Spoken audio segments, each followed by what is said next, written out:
want to introduce you the lady behind Musa Sheikh Global Foundation and Berkeley Middle East and Berkeley Me Holding. Please welcome Khalood Shaban. She is the CEO of Berkeley Middle East and Berkeley Global. She's looking around the Middle East and UK and Europe region. Khalood, how are you feeling I'm today? feeling very excited Such and a lovely, such a lovely speakers and such a lovely talks. I'm always amazed with the beautiful talent, and I'm sure this is all your effort. Your team is really doing a great job, and I definitely want to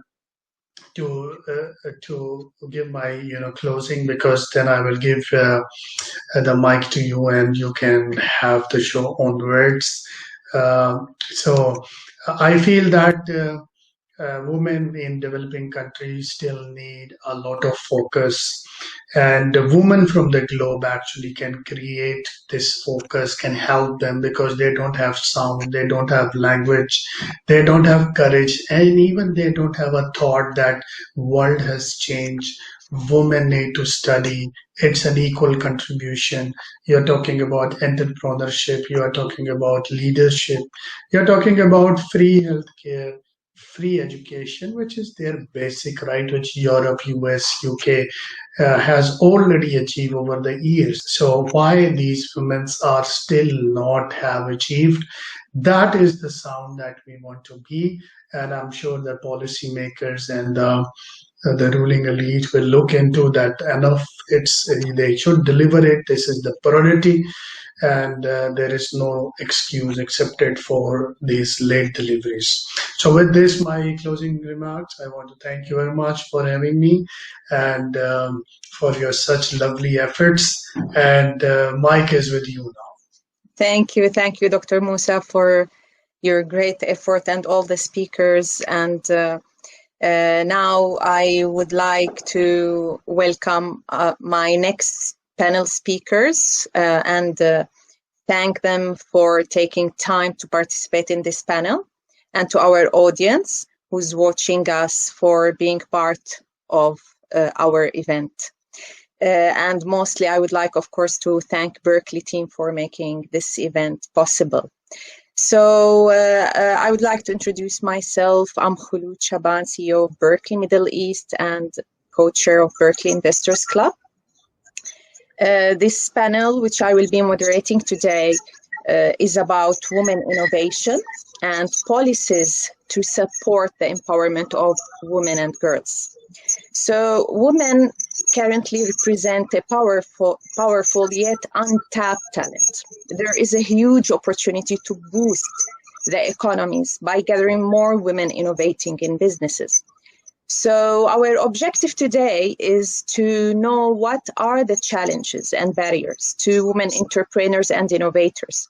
How can they overcome these challenges, and what is the role of the governments, the laws and policies in forming this change?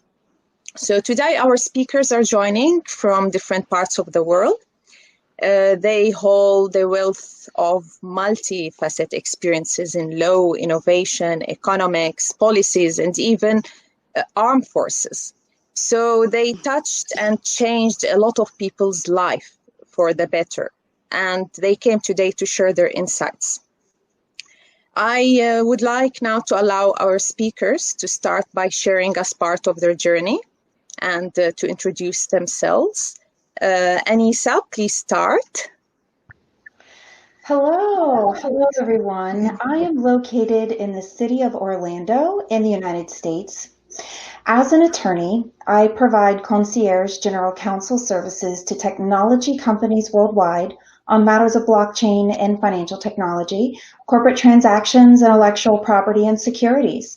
I am a leading educator and academic on the intersection of law and emerging technology for the Florida Bar Association, as well as at select universities and conferences where I often speak on emerging tech topics such as market cannibalism at the National Press Club or the Cryptocurrency Act of 2020 on Capitol Hill.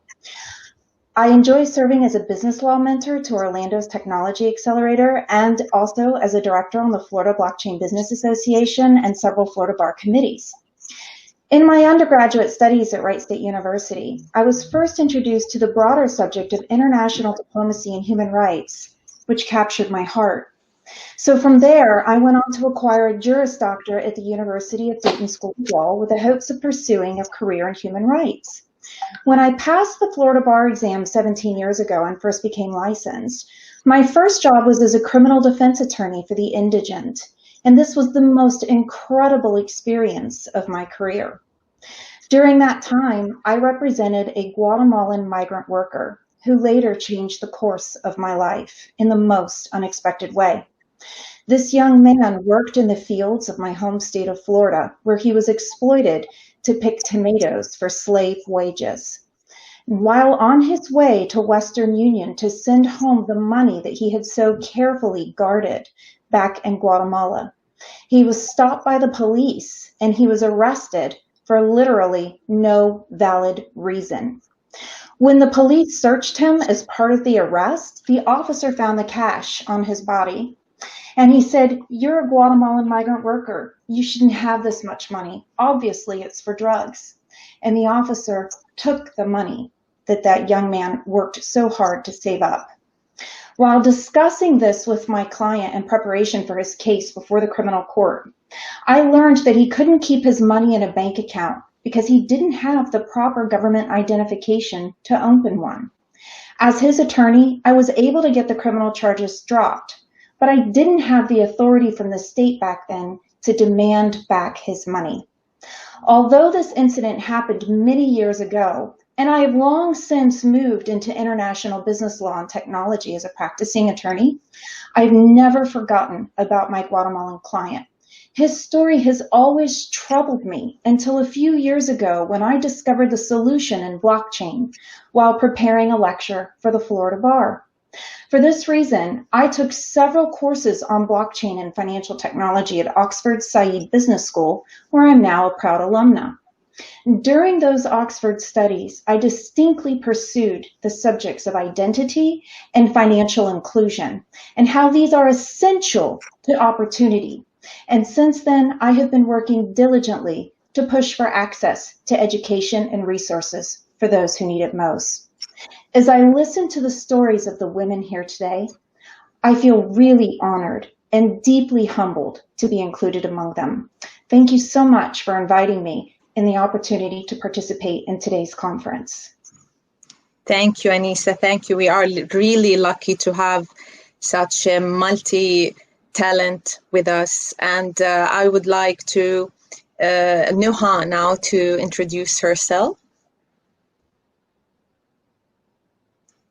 You're on mute, Nuha. Apologies. Great. So, no worries. Good morning, everyone, and it's really a pleasure to be here. I'm Nuha Hefni, and I'm the founder and CEO of People of Impact. It is a social impact, innovation, and consulting firm. And my background is really a long journey of 20 years working across 3 different sectors. So I started my career with the United Nations, working in the field, in the humanitarian field, in the field of refugee protection. I was one of the only Arab women on the field in East Sudan and south of Algeria back at the time in 2 humanitarian operations, reuniting refugees who are separated by war and conflict, and also assisting people to return to their country after a peace process. So apart from that, I've obviously engaged a lot with women, survivors of violence, coming to different countries on the borders, assessing their asylum status. I've also worked for UNESCO in the field of education and for UN Women on gender equality and women empowerment, with a focus on economic empowerment and enhancing the role of women in peace and security. On another level, I also pivoted my career into the corporate sector at some point, working for PepsiCo and McKinsey, heading 2 regional departments for communications. And at PepsiCo, I was fortunate to actually also head social responsibility. And as part of that, I had a very strong focus on social entrepreneurship, on education, on addressing and combating hunger, which actually led me a couple of years after to initiate, my work in the entrepreneurial sector. So I started a startup called Lit that was focused on social marketing, followed by another startup called She is Arab, which is focused on enhancing the role of women in leadership and ensuring gender parity on speaking panels. And today I run this social impact consulting firm. So I'm very pleased to be here and to contribute to the discussion. Thank you. Thank you. Thank you, Noha, for being here. Thank you. Wendy, can you give us an introduction about yourself? Hello, everyone. I am Wendy Brown. I am a lieutenant colonel in the U.S. Army Reserves, and currently I am stationed in Stuttgart, Germany. In maybe about a year or so, I plan to retire. So I have started a new company called Conquer Confidently. So I'm very glad to be here. And what I really do want to stress on is what it takes to be a leader. It's one thing to say it, it's another thing to actually train to become a leader, to lead people, and to lead missions.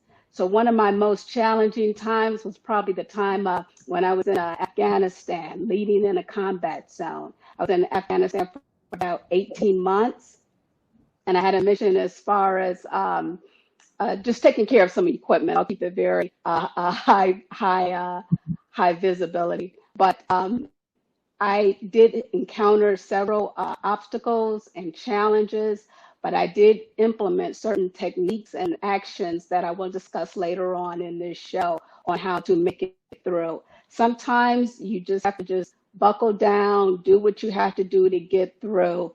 And even when you feel that some people are treating you differently because you are a woman, you hone in on your feline leadership and you get the job done. So I'm very glad to be here.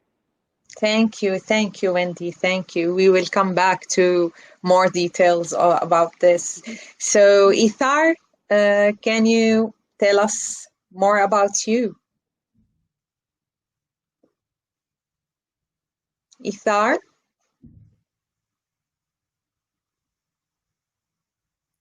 Can you hear me? Ithar?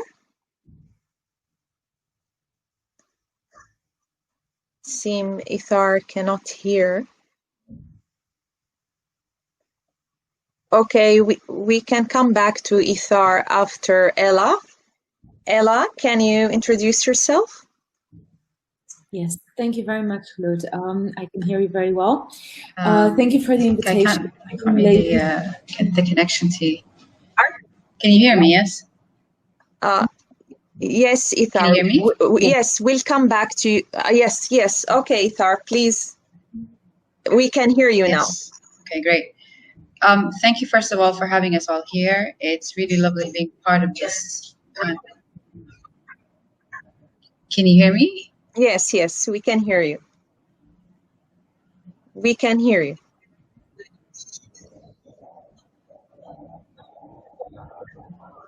We can hear you.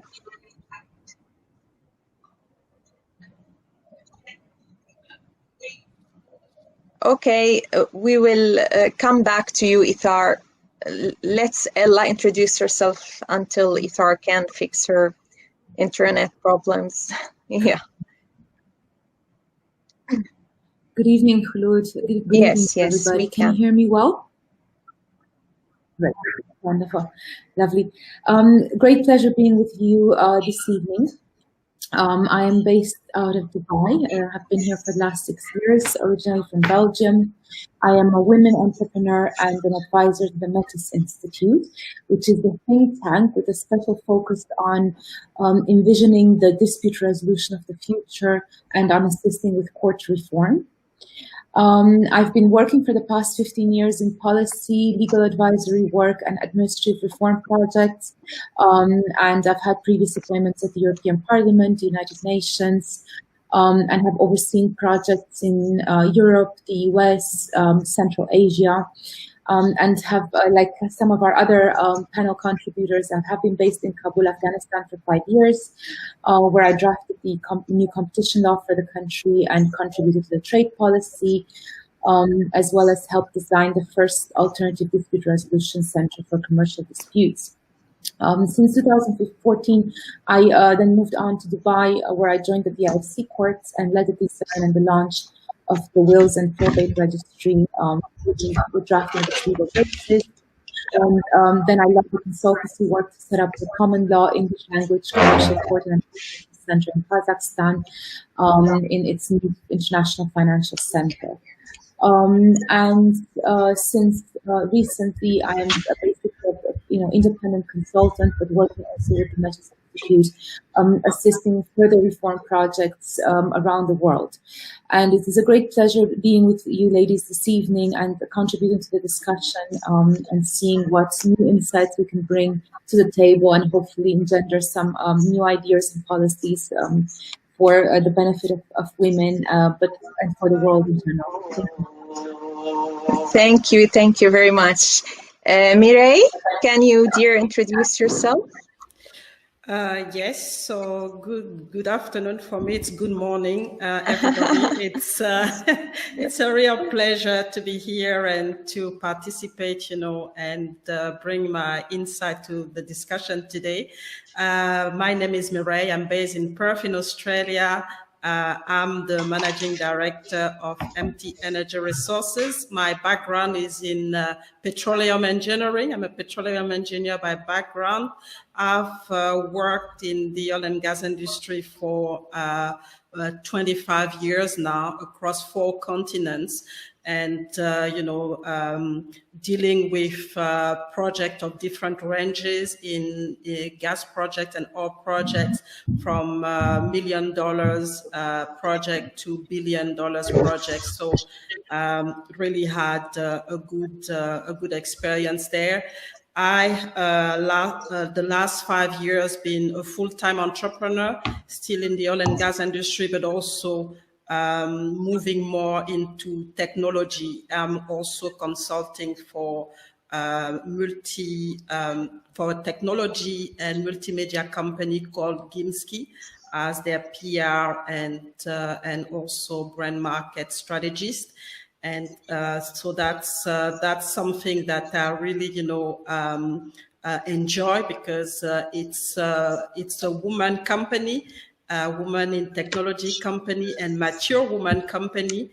And we are actually going into competition with, against a company like Zoom, Skype, Netflix, and the like. So it's still, startup, but that's the objective. So a good challenge there. And I've been doing a lot of work as well, empowerment work for women, especially in non-traditional industry where they are minorities, actually. So that's been really my focus as well the last few years, just making sure that I empower women and girls in STEM. I've started a project, a program in Uganda, and also here for indigenous women to get into STEM. So it's been running very well, and the objective is to empower 1 million women and girls by 2025. So really looking forward to exchange and share my experience today. Great, thank you, Mireille. And I would like to see Ithar, if she fixed her Ithar. So Ithar can maybe introduce next. Once we start the questions, she can introduce herself. Interesting start, everyone, with this great expertise with us today. So I would like to start by asking my first question. So Wendy, women in military surely face unique challenges. Can you share with us your experience in this, and how a woman can rise above her fears to unleash her inner powers and to achieve her goals and take the lead? Okay, so the one quality that is absolutely necessary to be an effective leader is self-confidence. Having self-confidence is the foundation of leadership. So with that, you would then implement about 3 major steps. The first step is doing a baseline, which is pretty much like a self-assessment of your strength and things that I would consider some of your challenges. I hate to call them weaknesses. I don't deal with weakness. It's strength and challenges, okay? And then you look at the task in hand. What is in demand in the world? What is in demand in your industry? What skill you need to have? And then the third step is you would then have action steps that would take you from your strength and tie it into that technical skill or the skill set that you're trying to learn. And so one thing that I do, and I've done this through my 20 years of experience in the military, you actually draw out a plan of how to use your strength and how to execute it appropriately in the military, or to complete a mission, I should say, for those that are listening, assuming that you're not in the military. And then and with your confidence, as you begin to execute the different tasks, the different assignments to complete the mission, it really does increase your self-confidence. And I would tell you, when your self-confidence is high and you're able to execute a mission or a goal or a target at hand, people notice. People will notice when you're a winner, when you're actually getting things done on time, effectively, better than everyone else. They notice it. Excellence cannot go ignored. So you first start off with the self-confidence. You then do a self-assessment, honest self-assessment on your strength and your challenges. Look and see what then you determine what the objective is, the goal, the task, the mission, and then you develop a plan to execute your strengths and how to get the job done. And as you're doing that, people will notice. And even if they don't notice, you can remind them as you are giving presentations on what you're able to bring to the table. When you do this over a consistent time, meaning over year after year after year, your leadership skills cannot go undenied. They cannot go undenied. Yeah, true. They say women always are the second people to jump for opportunities after men. Yeah. So this is practically what you were explaining, that self-confidence is the place where they should start, and self-assessment where they can see what skills they miss, and then they will be confident to stand for these opportunities and grab them, right? Correct. And do it over and over and over again, where it becomes your natural personality. Because like I said, I've been in the military over 20 years. It is very natural for me to walk into a situation, assess it, see where I can contribute the best, and then get started. Another thing, I don't wait for people to tell me when to start. I get started. I get things moving. I have a momentum. People feel momentum when you're self-confident, and you will become a leader. Even if your title doesn't say you're a leader, your energy will say you're a leader. And you will be one of the people known as an influential leader. You don't need a title to be a leader. You just need that. You need the action, the confidence, and the attitude to exude leadership to be a leader. And those are actually called influential leaders. Yes. Thank you, Indy. Thank you very much. So, Mireille, I would like to ask you, now that technology has entered in every aspect of our lives, so what are the opportunities that technology can unlock for a woman entrepreneur and innovator, practically, particularly in developing countries? I think, we know that, especially in developing countries, there's a need to improve the status of women and promote the role of women a little bit more, especially when we look at sustainable development and really, pushing countries to be competitive, and technology is at it's at the core of everything right now. We are in the fourth industrial revolution, and technology really takes center stage, and it's crucial for women all around the world, and especially in developing countries where they have quite a lot of challenges, to be able to capitalize on that as much as they can. But what I really want to point out first is those challenges that women have in developing countries, which are first of all, being an entrepreneur in those developing countries is quite a challenge, because entrepreneurship is mostly attributed to men, so there's a tough competition for them. And also what we see is that there's also limited funding for them to start businesses, and they don't have access to any of the loans, because most of the women are actually, the business that they start are mostly in the informal sector, and they also not into the big businesses that actually gonna attract those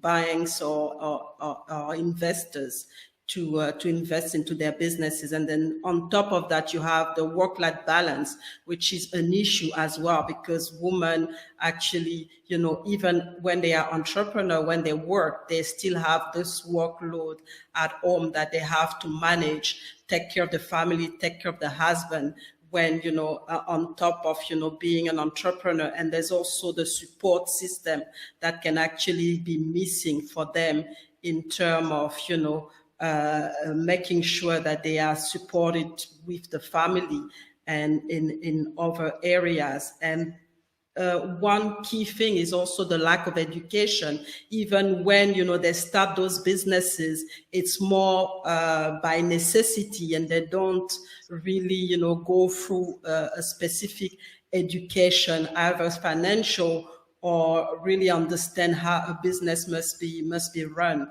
And there's also the difficulty to access the internet. And that's where the technology actually comes in, because with the technology, what's going on is that, you basically, if you can have access to technology, you can transform the dynamic,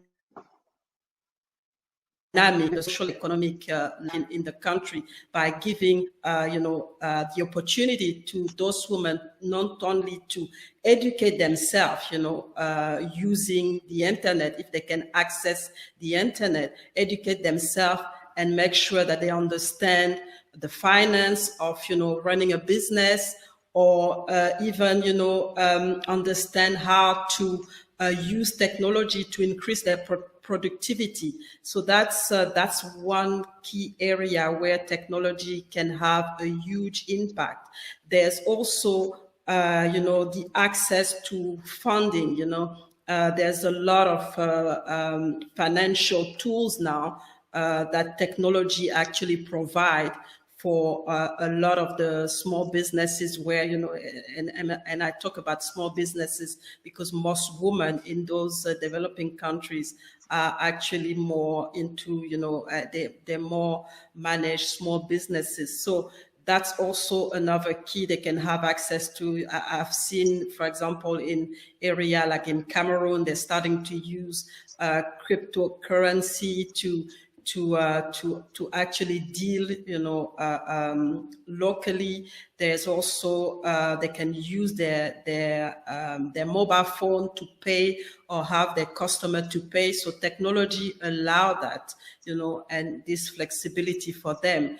And the other thing is that the technology can also reduce, the geographical access, because you can easily access, because sometimes they don't have role models, or they don't have access to the experts. So, but through technology, they can, through the internet, access some of the information, reach out to some expert, and have that, into and use that into their businesses or into what they're trying to achieve, with their business, or even to innovate, the way innovate in the way that they're running their businesses as well. So really a lot of key aspect where technology can really help them.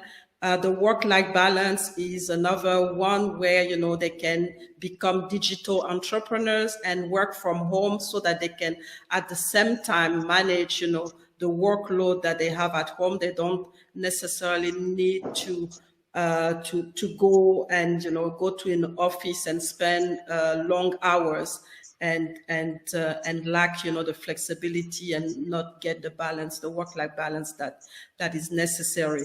So I think I see that technology is actually a must if we really want to push women into entrepreneurship.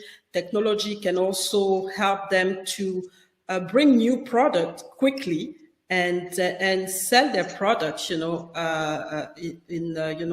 different environment, instead of just having, being really restricted by where they live or the country where they are.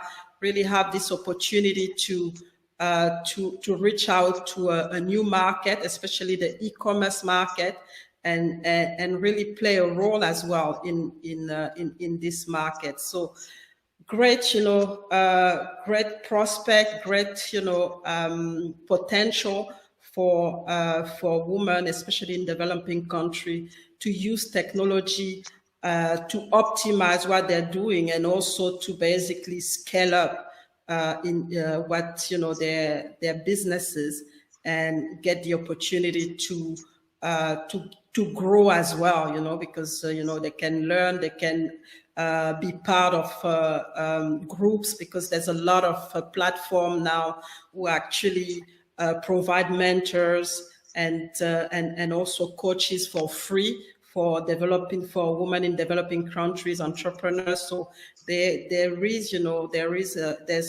a big platform for them to tap into, to be able to create value, and not only for themselves, but also for the community, for their countries, and in a way empower themselves economically, and really play a role in alleviating poverty. Because when we look at how poverty is, when we look at the statistic of poverty in developing countries, women are actually the group where poverty is actually quite a concern compared to men. So I think that's really where I see technology coming in and helping entrepreneur in developing countries. Very insightful indeed, Mireille. And I believe this, like some of the positives of COVID-19, which is like another discussion, is that it opened a lot of people on technology, which more widely, and because most of the people start working from home, and this open a new stream for employers and employees both, because employers start saving money, in this, and employees also start feeling comfort doing the work from the comfort of their homes. So this is true. Technology is indeed a big help in this. So next, Ella, I think we need to build an enabling environment for the empowerment of women and girls. And you being in public policy, law, and economy expert, I would like to know what kind of policies and support mechanisms are needed to further advance the support for women entrepreneurs and innovators. Thank you very much, Ruth, for this question. I think some of the aspects have been addressed very well by our speakers in the other panel discussions, but I would like to just make a quick summary of sort of my beliefs and my experience in this regard. And for that, I would like to start with a joke, let's say, or on an easier tone. One of the running jokes is, how can you tell if someone is an entrepreneur? And the joke says, well, you don't need to worry, they'll tell you they are an entrepreneur. And I think if we look at women entrepreneurs, there's another very sound, sort of philosophy that goes around, is that women believe that the value of our lives is determined by what we do for others, not what we do for ourselves. So if you see women entrepreneurs, they come up with solutions for society, for certain sectors of the economy. And I believe that policymakers need to unlock the potential that women have, and they need to recognize that women are a heterogeneous group. Not homogeneous, but heterogeneous, diverse, with many differences in their motivations, intentions, projects. And women have around the world what I call a latent entrepreneurial potential that is not quite fully realized as of yet. So as we're moving towards gender equality, as we're moving towards more and more women joining the work environment, when it comes to women entrepreneurs, there's still quite a lot of challenges. What are these challenges? Well, starting a business, discouraging certain social and cultural attitudes. You're changing those. We have, lower levels perhaps of entrepreneurial skills in the women's sort of entrepreneurship base because they haven't had those skills taught to them. They have a higher difficulty in accessing startup financing. They have less networks to rely on. And then they also have the policy frameworks that perhaps not only that they don't encourage, they perhaps also sometimes discourage women in entrepreneurship. So there are so many traditional instruments that have been used indeed, as Mireille was saying, training, grants, to address some of those barriers. But we have to expand those because they haven't fully reached population, be it in developing or in developed countries. So now the world is moving onwards. There are new policy approaches that have come up to support women in entrepreneurship. Countries, for example, are exploring the potential to use public procurement to open up some market opportunities for women, to provide more support for growth-oriented women entrepreneurs, and dedicated business incubators, business accelerator programs, and to create really an infrastructure to provide women with what we call risk capital. So what can be done concretely by policymakers? You create cross-sector partnerships among stakeholders. What I'm talking about is realize that the responsibility doesn't only lie with public policymakers, with the state, but also with the private sector. Policies are also made within the private sector, within companies, within enterprises, okay? Then we also look at civil society, another very important aspect of society. Civil society such as the chambers of commerce that can help promote women's economic empowerment at local, regional level. Engage women strategically in core business operations, get them into a dialogue with the civil society to help create governance structures, enable women from the start to create, to build up their capacity, their economic assets and their human capital by providing them equal access to education. There I'm talking in particular about developing countries, and in the developed world, it's allowing women to access education in the STEM areas as opposed to the traditional, educational areas. And then, of course, advocating for women's rights and opportunities through evidence-based communication and policy platforms. So what can, the state do? Well, they can enact laws, very important, beyond policies. Policies set the strategy. Where do we want to go in a specific amount of time, be it, 1 year, 5 years. But after you've set up a policy, you have to then also follow suit with enacting laws that specify how a central or a local government may, for example, bring about certain subsidies or grants or funds or loans that can be dispersed. Codify that, so bring it in law and say, we want to bring in gender mainstreaming, we want to advance women's economic empowerment. We require that, for example, 50% of the fund recipients are women-owned or women-managed businesses. So by setting these quotas, you basically bring the women entrepreneurs to the forefront. Then you extend those policy initiatives to the private sector level. What do I mean by that? A company procurement policy can require that 50% of the outsourcing work will be done through women-owned or women-managed business. So the responsibility doesn't lie only with the government, also with the private sector. At the decision-taking level, again, bring women and ensure that companies actively seek to hire women for board positions, for decision-taking level positions, because that prepares them for entrepreneurship. Bring a quality support to help women access capital, access markets, access growth, give them counseling if need be, create a level playing field for women entrepreneurs that still face these unique obstacles in the business world, such as access to capital compared to men, because they don't have the network that men may have.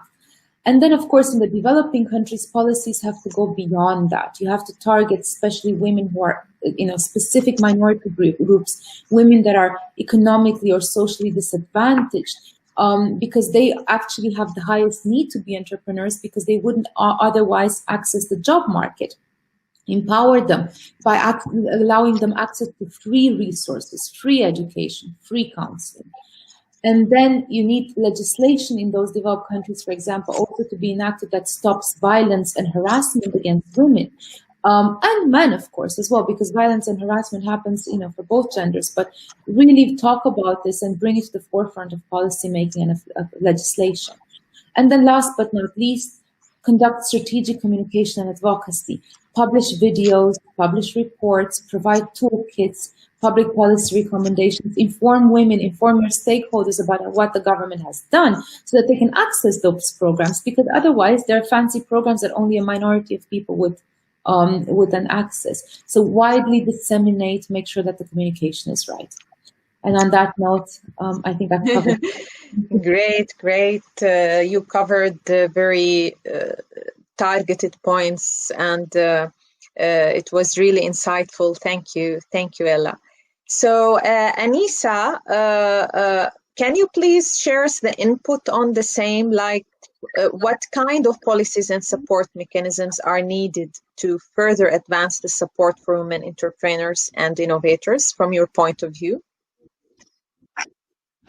Sure, absolutely. I think that Ella did an absolutely spectacular job of really setting the broader landscape for this question. And then she did an even a more amazing job of actually breaking it down and giving sector examples. So trying to just build a little bit on what Ella said, I think that notably the answer to this question is likely the same for both developed and undeveloped nations. And the United States, where I'm at, is no exception.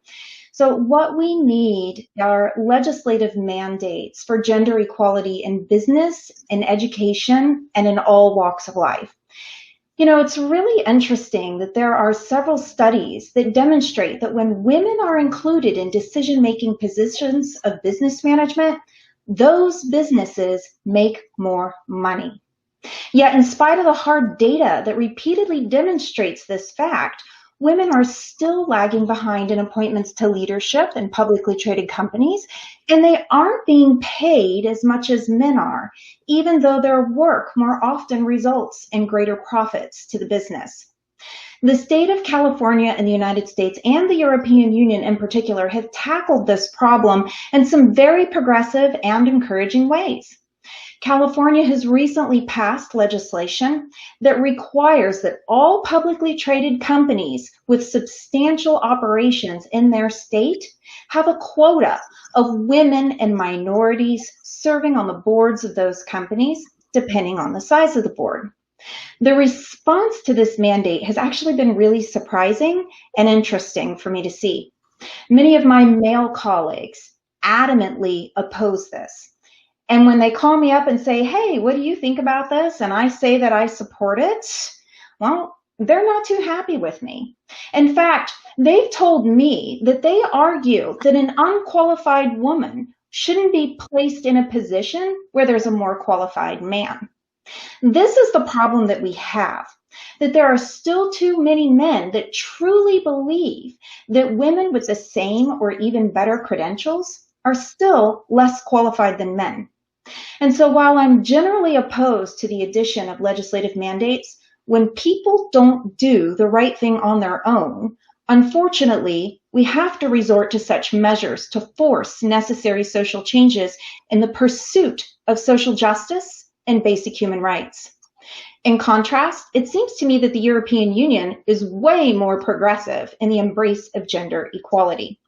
Earlier this year, the European Union passed regulations that require companies to report on how much they paid men and women in the same or similar positions. Generally, women in the EU are paid 16% less than men for the same work, and their pensions are 30% lower on average. The hope behind these regulations is that greater transparency will trigger corrections in wages. The UK has also passed similar rules that requires companies with more than 250 workers to also report on wages. Unfortunately, my home nation of the United States is nowhere near doing something similar, and I think all nations around the world need to copy this approach. Here in the US and in other countries, women are often the only parent in the home, working and raising children alone. When single mothers are not promoted and they are not paid what they're worth, it's not only demoralizing, but it places more families at greater risk of poverty and food insecurity. Although I'm an attorney in the United States, I have experienced this firsthand. More than once, I've been employed by companies with all male management, and they have openly paid me less than other men in the company who had less education and less relevant experience than me. When I made inquiries about this, in each instance, the CEO said straight to me that he could do whatever he wanted, and if I didn't like it, I could leave. But I was a single mother, and I had a child with special needs. I had law school loans to repay, and I felt seriously trapped. I was afraid that if I complained too loudly, that I might be fired. And then where would I be, and where would my children be? So in that time, I learned to be quiet and just take whatever I could get. Sadly, my previous experience is endemic to everyone, to women everywhere, because the men holding the power from yesterday still refuse to share it today. So for this reason, I believe that we must implement regulations that require the inclusion of women and equal pay for equal work. Thank you. Thank you. This was really emotional, and it was great to hear this. And I hope women everywhere can stand up for themselves. And it's true that sometimes you get trapped, but I'm sure there's other times which you can actually stand and speak up for yourself. So building up on that, Nuha, I would like to ask something also related to money matters. When it comes to the funding gap, women entrepreneurs have even more difficulties raising capital for their enterprises.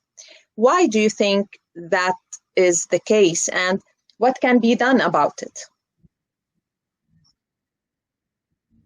So thank you, Khulud, for the question. And I think everything that was said so far provides a great context and segue to this question. And I'd like to start with a couple of facts with regards to the disparity and disproportionate access of women to VC funding. So typically throughout the years, VC money has always been distributed unequally between men and women. But as of the COVID-19 pandemic breakout, these numbers have been even further exasperated. So women's share of venture capital funding in 2018 stood at 2.2%. And in 2019, this figure rose to 2.7%, which constitutes 7.1% of venture capital deals. As of the outbreak of the pandemic, this 7.1% dropped to 4.3%, which is a 40% decrease in the share of women globally to venture capitalist funding. So that just goes on to show you that there is a significant problem with a great magnitude that needs to be dealt with. Now, having said that, there are several reasons why women are not getting an equal share or greater share than men. So first of all, there are many misconceptions that men entrepreneurs are more trustworthy, financially savvy, and will bring more reliable returns amongst the investor community. And this is only natural when you have 89% of venture capitalists being men. So one solution for that is to have more women VCs, more women angel investors who take interest in women-led business, but also to educate the men as well who are in the investment fields around women-led businesses, because they have a completely different nature than men-driven businesses. The other thing is that there is lack of visibility to sources of funding. So even myself as a woman entrepreneur, if I want to seek funding for my venture today, I really don't know where to go. I hear of a lot of initiatives from many international organizations, but it's not clear how to apply, where to apply. And the available opportunities are usually very limited in funding, so they don't meet the requirements for a tech startup or a startup that would require significant funding. Another issue is that women startups, as someone mentioned earlier, they tend to be smaller. They operate in different sectors that are less capital intensive and less growth oriented. So mainly health, social work, and services. They're more risk averse, locally based, led by young women who want to make a difference. Again, this for investors seems to be looking like a risky deal. Women also tend to start businesses for completely different aspirations than men. So making more money is a bigger motivation for men to create a business than it is for women. Women are more motivated by purpose, by giving back to the community, by driving an interest or a hobby, which again always causes investors to worry that how long this passion is going to last for. And another very interesting number is that 16% of women-owned SMEs worldwide report dependence on bank loans as a source of capital versus 22% of those owned by men. So women are also part of the reason of not accessing finance. And the reason is women are reluctant to seek loans. Why? Because they think that they're going to be rejected. They're reluctant to ask for investor support because they feel that, oh my God, am I, the imposter syndrome. So am I good enough to access this financing? Am I going to secure that fund? Can I present effectively to an investor? But the reality is the numbers show that actually women-led businesses have been more effective in terms of their leadership than men, and have also resulted in higher returns than men-led businesses in many instances. So in terms of, there's so many more reasons and studies done to assert these facts, but, we need to think also of the solutions. And it is very clear that, the situation is not likely to change very soon. So I believe that us as women entrepreneurs need to stand up for ourselves, and we need to create caring alliances in the sense that, we need to invest in each other. And what I mean by that, I've been, pitching in my business together with another consultant who does similar work. And by doing that, we generate common sources of funds for each other's businesses. So these caring alliances can drive us forward in generating revenue. Number two, in terms of financing, I think organic funding, which is coming from family and friends, has been, yes, not necessarily reaching the same amounts as we get from investors, but again, is also a more secure way to have 100% control of our business and not to be controlled by an investor. So I think we should continue to ask for this support from family and friends, and many times around as simplistic as it sounds, you know. I know many of my friends who will not even ask their sister or their brother for that kind of funding. Now, there is also the rise, you know, of crowdfunding and also new sources of funding through grants from government. And I think this should be encouraged in the form of, you know, competitions or grants from donors, especially for social enterprises that are merging very well the profit and the purpose and can access those grants. But at the end of the day, what we need is really a more flexible policy environment that eases, you know, the financial barriers on women-led businesses. We need policies that give us greater access to capital for all SMEs, and especially women-led SMEs. We need to address the issue of cost and time to register a business, to open a bank account. This is always a struggle in many developing markets. We need to undertake research to understand what women are reporting as these barriers, because there are a lot of studies, but they are not always representing a large proportion of the women population, and also not highlighting all the challenges. And last but not least, you know, women's voices need to be heard in policy formulation. So I really encourage a two-way dialogue in developing policies, developing future frameworks to support women-led business funding. For financial institutions as well, there is a great role to play. So, you know, considering the growth of markets that women-owned enterprises provide, and look at this as an exponential market opportunity. In the region alone, this is a 2.7 trillion, you know, economic opportunity for growth. And it's not a nice to do, it's a must do that requires support from all parties. And lastly, I think building on Wendy's earlier point, I think the solution is with women themselves to step up, to lead, to ask for support, and not to shy away or think that they are less deserving of funding from investors. This is the true unlock that will drive us forward, because the inequality has been there, is likely to continue, and it will take a long time to change policies, but it will take a much shorter time for us to step up and stand together as one, asking for access to finance. Thank you very much. Thank you, Noha. True, it's true. The mindset, this is what I always emphasize on, the mindset, you know, it should be changed. The change should start with the women themselves, because they are always hesitant. They calculate everything. We calculate even the smallest thing. We look to the smallest details. So we have just to have the courage to stand up for ourselves, and we should have this confidence. I believe it will come from educating ourselves and get all the tasks and talents and which we need in order to run whatever plan we have.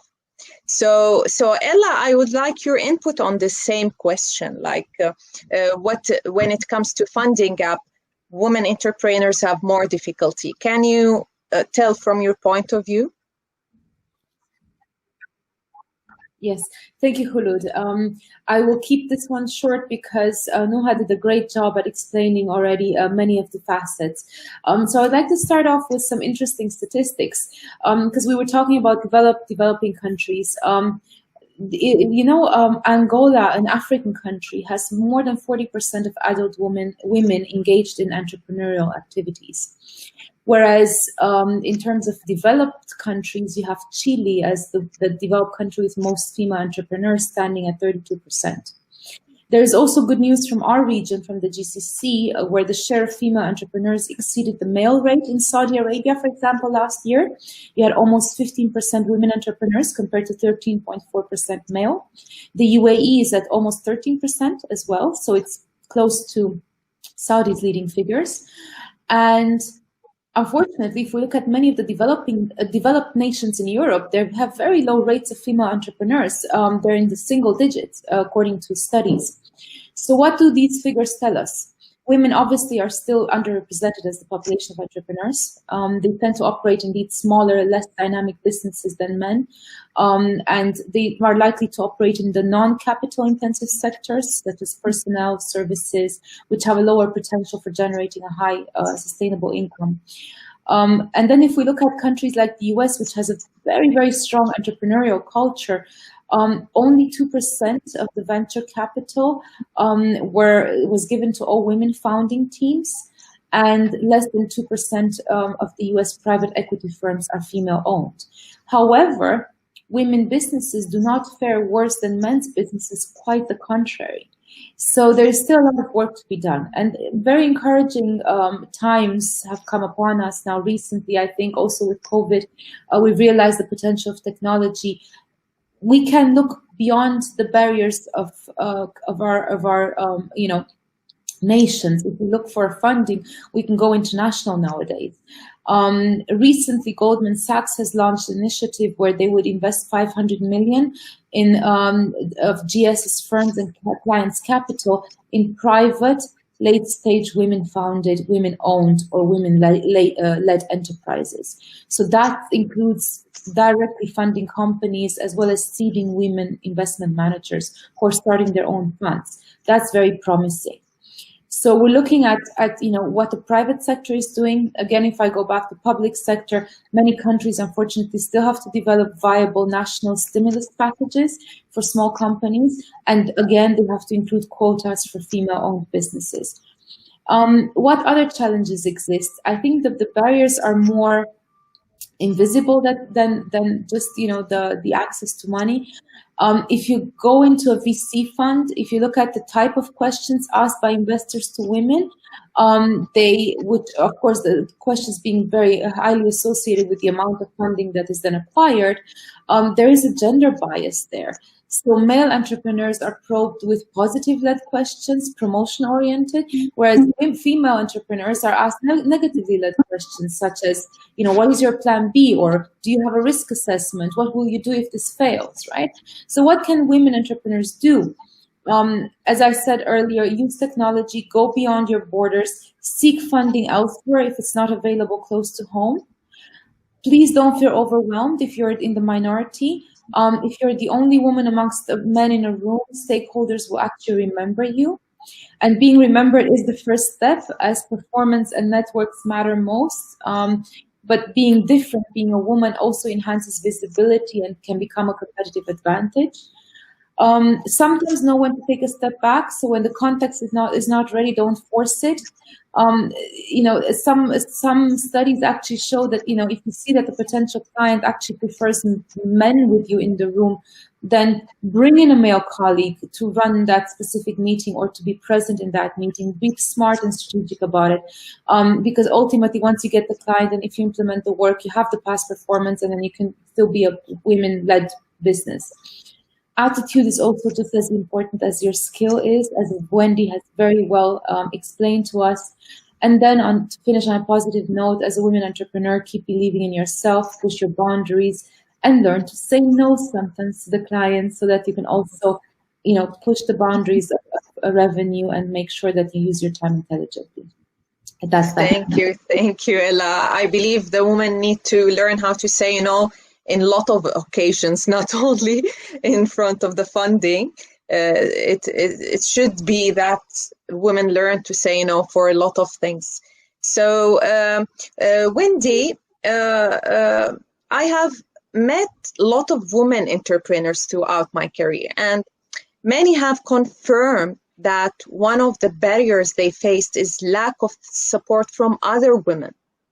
So what can women do today to support one another in entrepreneurship and in innovation?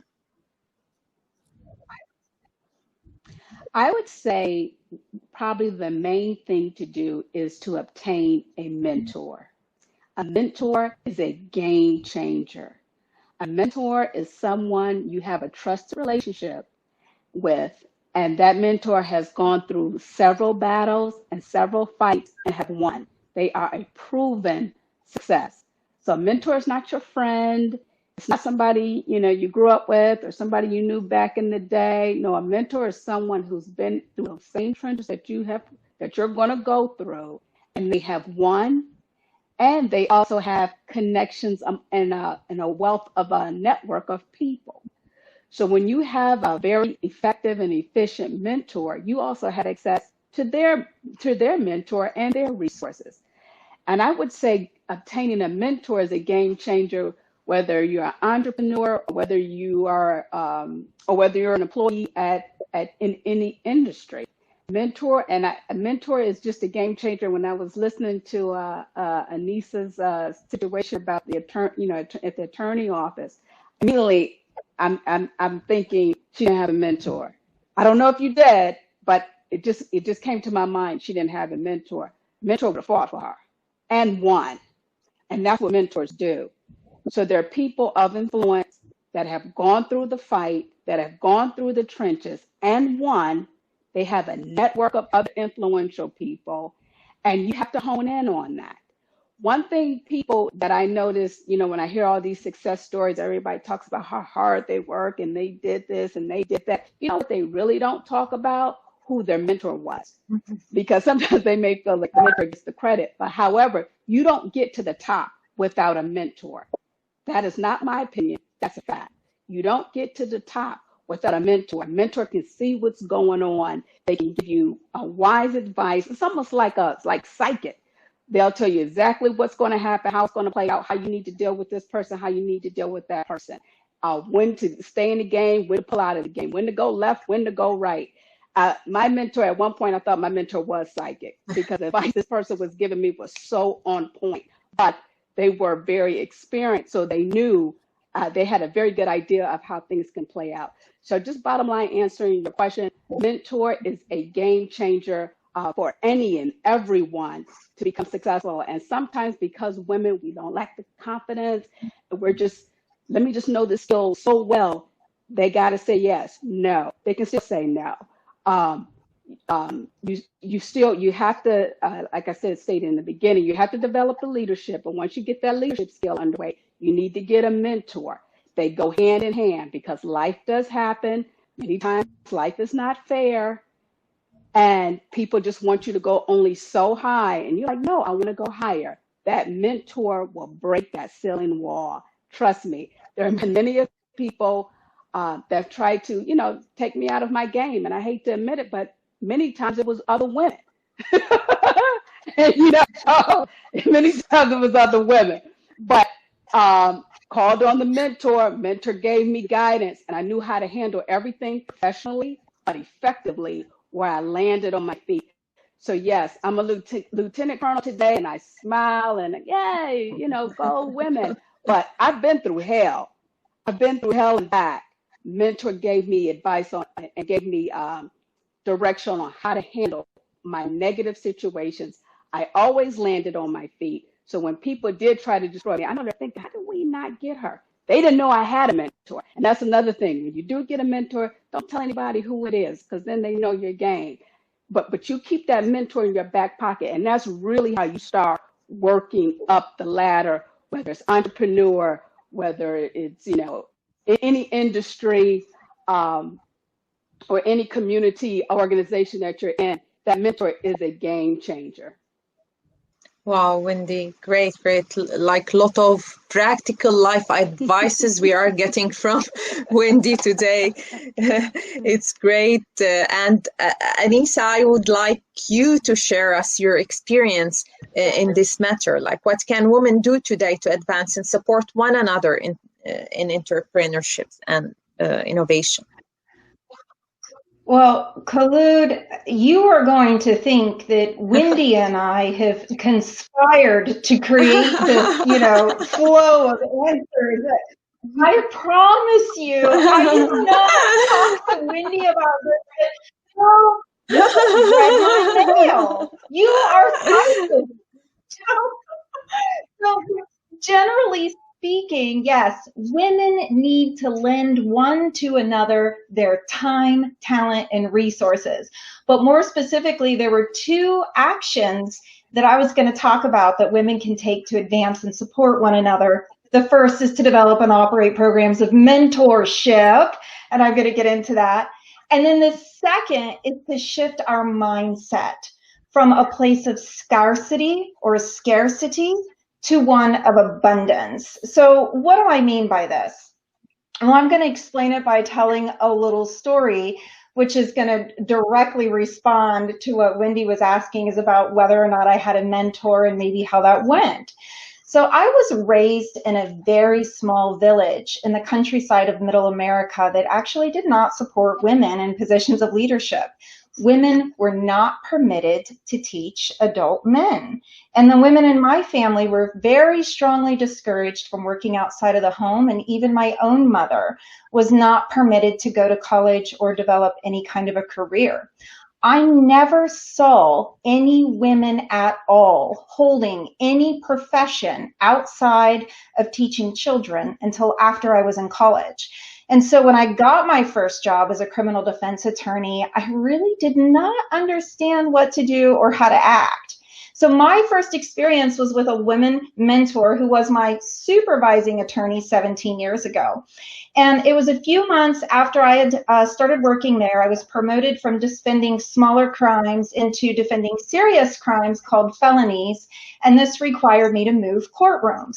And so the day before I was supposed to appear for the first time in the new courtroom, my supervisor, this woman mentor, she came into my office and she sat down and she's like, all right, listen, we got to have a talk. She says, tomorrow you have two choices.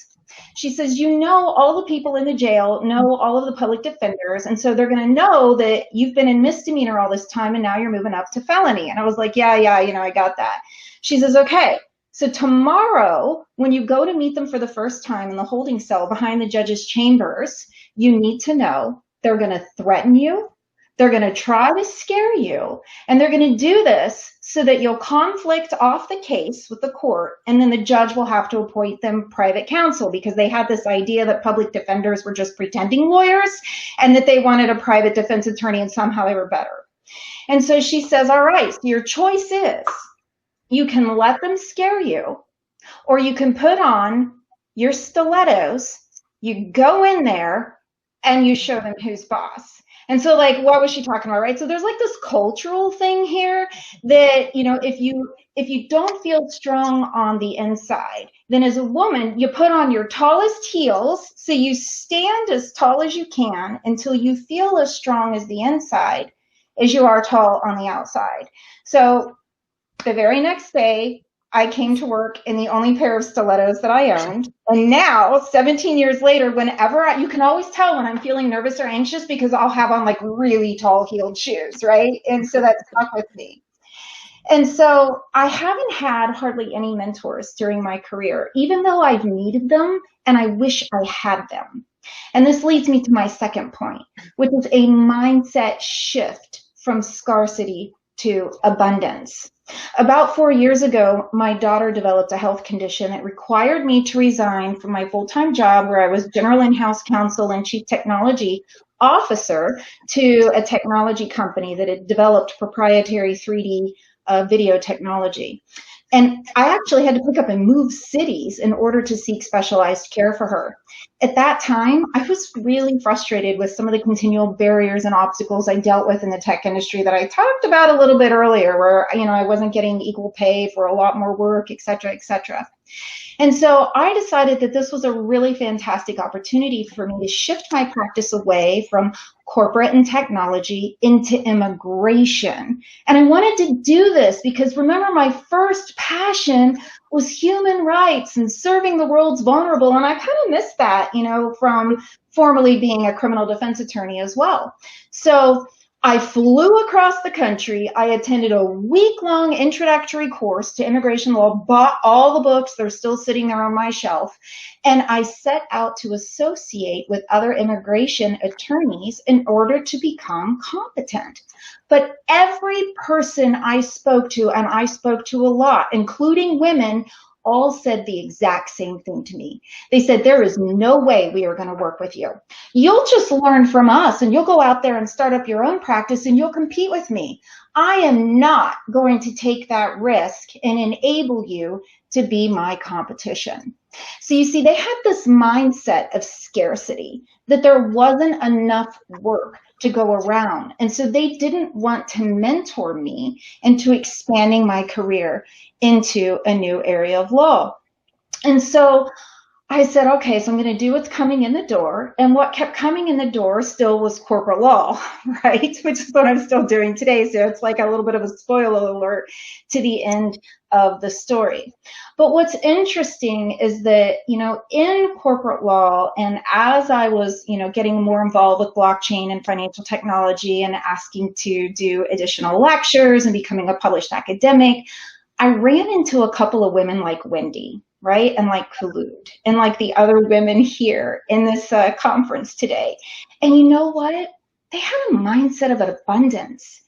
And they came to me and they said, wow, you know, you really know your stuff. And I've got this conference coming up. And why don't you come and you be on the panel? And why don't you talk to us about this? Or how about, you know, you help the tax law section of the Florida Bar Association publish an academic piece on the intersection of blockchain and tax issues in relationship to blockchain.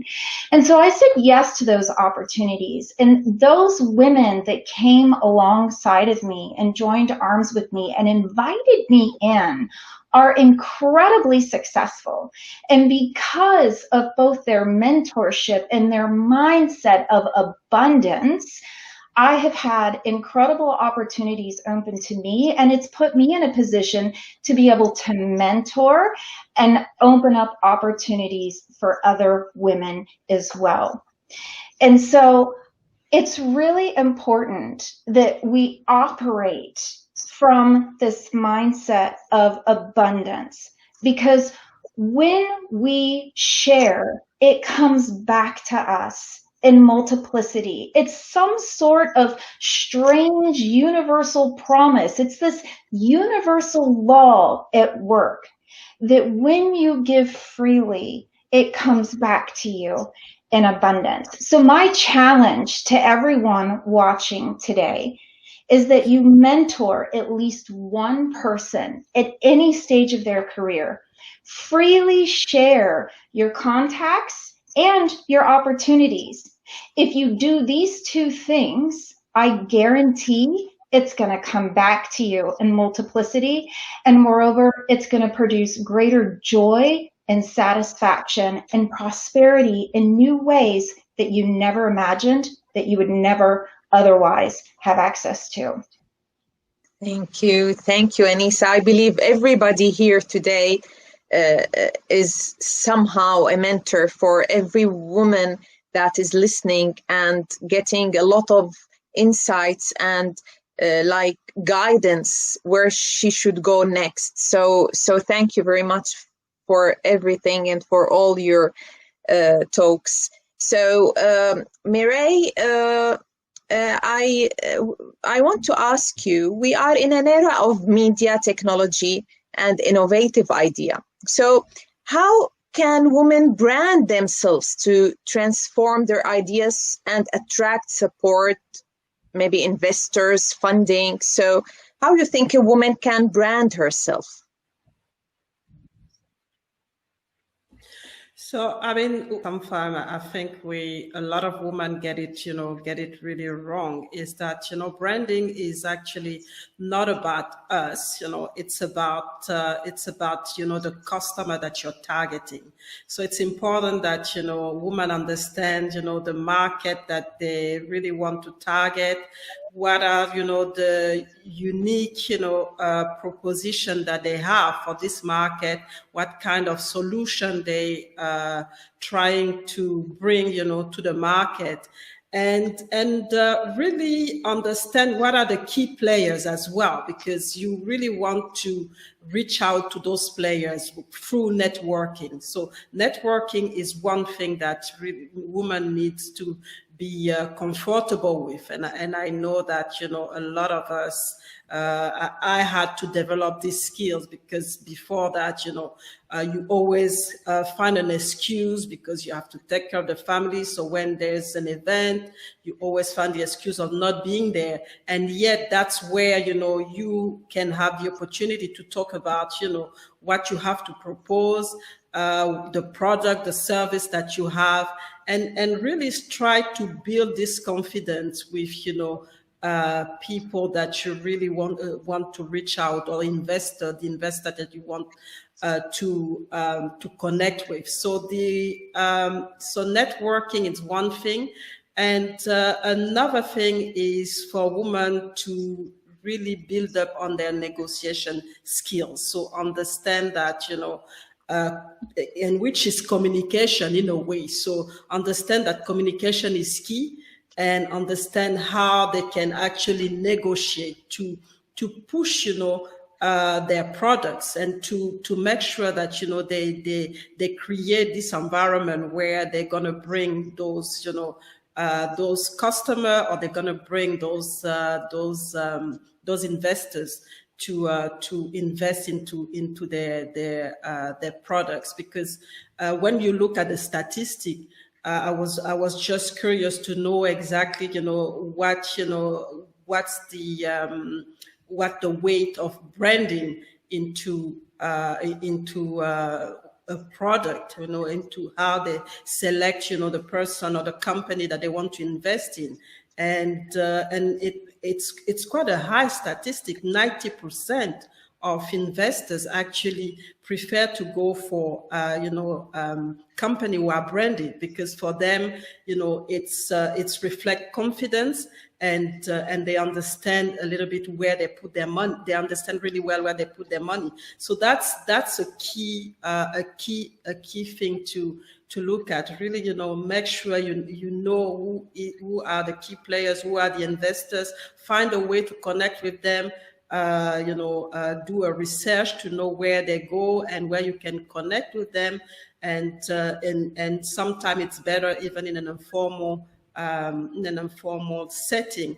So don't just stay in your industry. Try to find out, a network in your industry and outside your industry as well.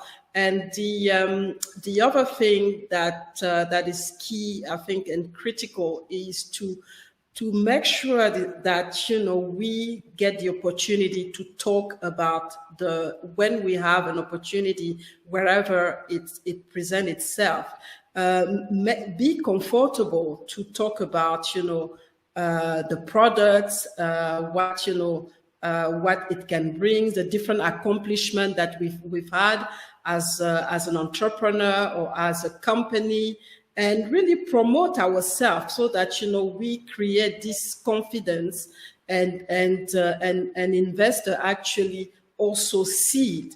Because what happened is sometimes as women, we're just waiting for people to recognize our work. We work really hard. We have tremendous products, but because we don't really talk about those products and don't show the passion about what we've accomplished, we actually miss those opportunities. And that's part of the branding, really, where you go out there, you show your area of expertise, you build your brand, you really pay attention to what you really want to get out from the connection that you have. Be very strategic about it. And really be, always be there and find an innovative way to bring your products on the market. And one thing that a lot of, I've seen a lot of women who've actually been able to brand themselves very well is really either write a book about what they're doing, about their products, so that, they can position themselves as an expert, so that when they want to, they go for funding, or when they want to attract a certain customers, it's basically a no-brainer because they are the expert and people are ready to put money either to buy the product or to invest into their project. Another thing is to, just like what we do, really, take those opportunities to come and participate in forums where, we can position ourselves as expert. And that's, that's a key part in our branding as well. So all those things are really important. Have a clear understanding of the added value that the product brings, but also have a clear understanding of the market and who we are targeting and what are the opportunity, what are the investors, opportunity for investment, and what are the investors, and how we can reach out to them either through networking or through somebody that we know. And also make sure that we've talked about mentor and coaches, but I think sponsors are very important as well. Make sure that we had those sponsors that can actually talk about what we do and talk about the value that we bring when we're not in the room, and build on that in a way. Great, thank you, Mireille. Yeah, I believe a woman should open her mind, and even I say, even if you don't think this meeting is important, go there with an open mind. You will get things out of it. So this is open mind, and networking is very important. Having relationships, I believe this is a very important step. Like you mentioned. So, Noha, a lot of women believe that being a woman has negatively impacted their careers. So, what do you think are the barriers that contribute towards creating this gender gap in innovation? And what are some of solutions to bridge this gap? Yeah, so there are a number of reasons why this gap has been created and is being sustained, and many of which have been mentioned today on this panel. One is, the limited investment and the limited market awareness in innovation that meet the needs of women and are created by women. The second is that, the unconscious bias that Ella spoke about earlier in terms of when meeting with investor, etc.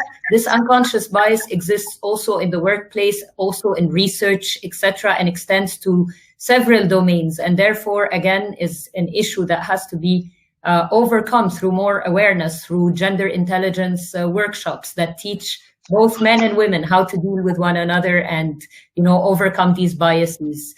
There's also a lack of gender disaggregated data. So, in order to allocate, tailor programs in the right way, make decisions in the right way, the data is sometimes not accurate, not present, especially in many developing countries and others. There is also the lack of finance, which we covered very extensively during the panel. There isn't also a sharing of best practices.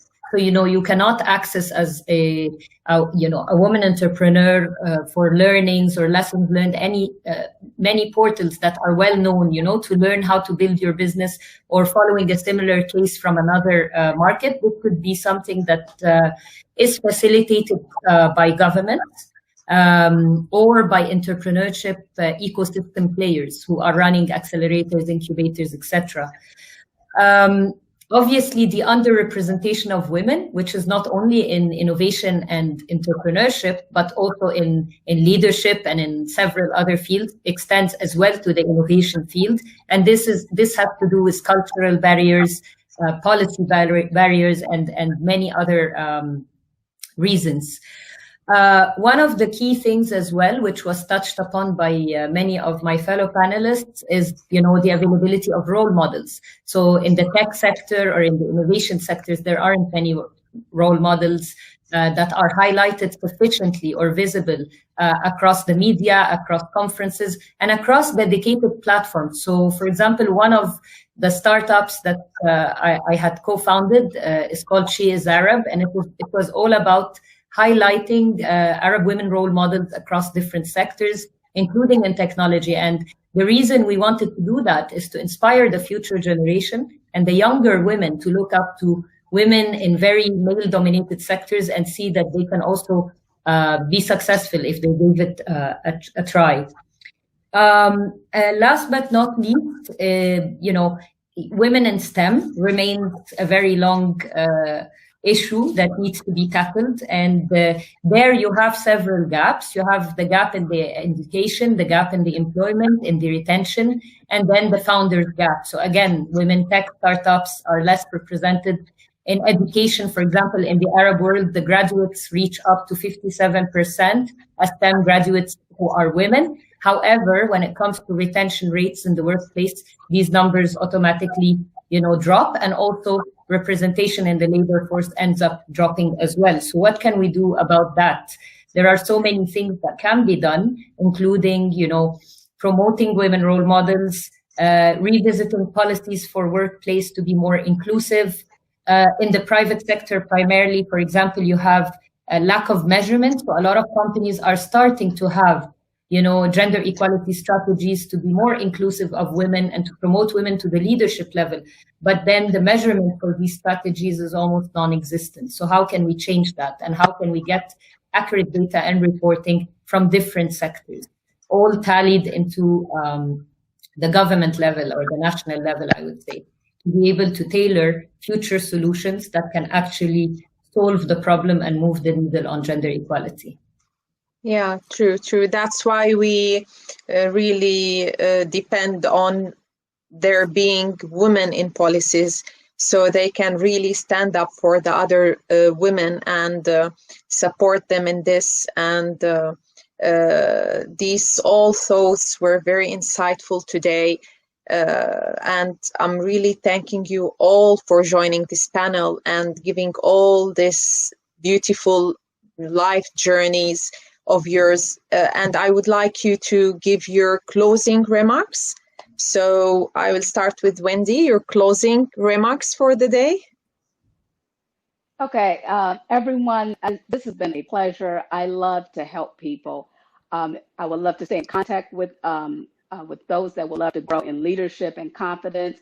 You can email me at my personal email at onewendybrown@gmail.com. Again, that's the number one, Wendy, WENDI, Brown@gmail.com. I also have a website, Conquer Confidently, where I talk about how I help people exude and display their leadership. So please reach out to me. I love giving back to people and helping them along the way, because that's how I got to where I am today. Thank you, Wendy, for this support. So this is an offer from Wendy to for all of you, in case you want any mentoring.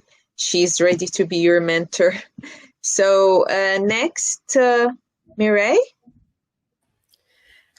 So thank you, Khulud, for the opportunity, and thanks to all the panelists today. It's been amazing to be part of this discussion and conversation. One of the key message that I want to leave the audience with is to understand that we need more women in STEM, and that's an important things to say, because I think women have the potential. They have the potential to be in those industries. It's just a matter, like Wendy was saying, a matter of being confident and having, the right mindset to be able to start to use, their skills, and there's so much talent available, and their creativity to create innovation and to really, bring the STEM sector to another level. So I really, I want to let this message out there. I'm myself doing a lot of empowerment work, created a few platforms to be able to, bring this message and make sure that women start to be very confident, embrace STEM, and understand that STEM is actually an important way, being in STEM is an important way for them to access those high-paying jobs, so to empower themselves economically and eventually play, a much bigger role into the economy and really bring, the sustainability that we're looking for. Thank you, Mireille. Thank you for joining us today. Ella, can you give us your closing remarks? Yes, thank you, Khulud. Yes, very short note from my end. I think we need to also not underestimate the fact that we've done a great progress in the last decades as women, and that society is recognizing our efforts as well as our and rewarding our successes. So we have to have faith, remain hopeful, remain joyful, and prosper, and that we should look for male ambassadors to help us in our further quests as well, because without the support of the other 50% of the population, we won't be reaching very far. So I encourage all of you to talk tomorrow and the days after about what you've heard today to your fellow friends, colleagues, networks, women and male, and share our stories and our insights, because otherwise it will be lost. And of course, happy to stay in touch with everybody and hopefully create something together. And thank you, dear Ella. Thank you very much. Anissa, your closing remarks. Sure, thank you, Khulud. So I'd like to close with a how.